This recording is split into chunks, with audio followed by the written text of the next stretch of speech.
ब्रेकनंतर दुपारी 4च्या बातम्यांमध्ये आपल्या सगळ्यांचं पुन्हा एकदा स्वागत. आणि आता या घडीची एक महत्त्वाची बातमी आहे 10वीच्या परीक्षेसंदर्भात. 10वीची परीक्षा देणाऱ्या अंशतः अंध विद्यार्थिनी श्रुती पाटीलला अखेर न्याय मिळालेला आहे. खरं तर न्यूज 18 लोकमतच्या बातमीचं हे यश म्हणावं लागणार आहे. मोठ्या अक्षरातील प्रश्नपत्रिका मिळाल्यानंतर श्रुतीने आज 10वीचा पहिला पेपर दिलाय.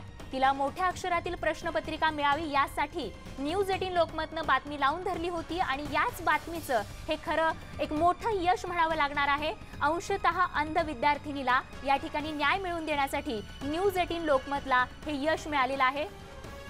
आणि याच संदर्भात दिनेश केळुसकर आमचे प्रतिनिधी आपल्या संपर्कात आहेत फोनवरून. दिनेश, खरं तर आपल्या बातमीचे खूप मोठं यश म्हणावं लागेल.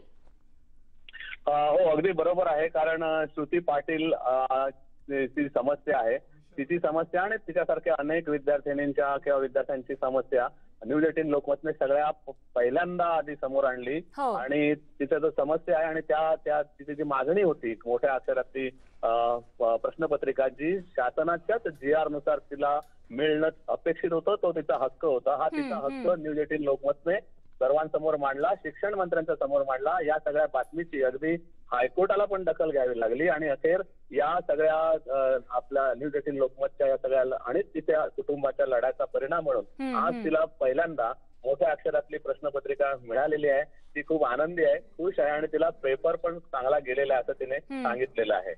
अगदी दिनेश, त्यामुळे सातत्यानं न्यूज 18 लोकमत खरं तर बातम्यांचं यश हे सिद्ध करतच असतं आणि सर्वसामान्यांना न्याय मिळवण्यासाठी आपली वाहिनी झटत असते आणि पुन्हा एकदा ते या बातमीनं दाखवून दिलेलं आहे.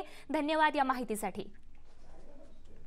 आणि यानंतर बघूयात पुढची बातमी. गडचिरोली जिल्ह्यात 2 वर्षांपूर्वी ज्या भागात 40 माओवाद्यांना कंठस्नान घालून पोलिसांनी ठार केलं त्याच भागात परत एकदा अल्लापल्ली भामरागड रस्त्यावरती बॅनर बांधून माओवाद्यांनी अस्तित्व दाखवण्याचा प्रयत्न केलाय.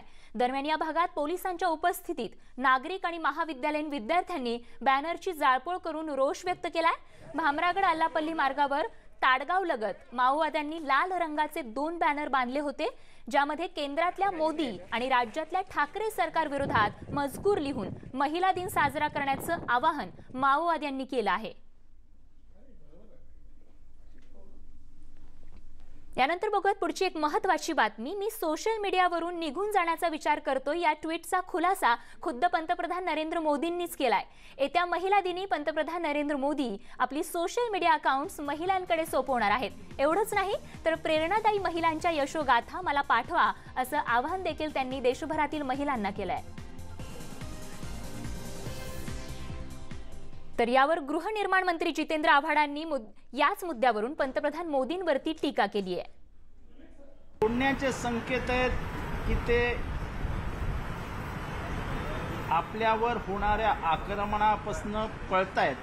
हा विचारसरण्यासारखी गोष्ट आहे. खास करून 2014 साली सोशल मीडियाचा वापर करून सर्वसामान्य लोकांना भुरळ घालण्याचा यशस्वी कार्यक्रम जर कोणी पार पाडला असेल तर ते नरेंद्र मोदी.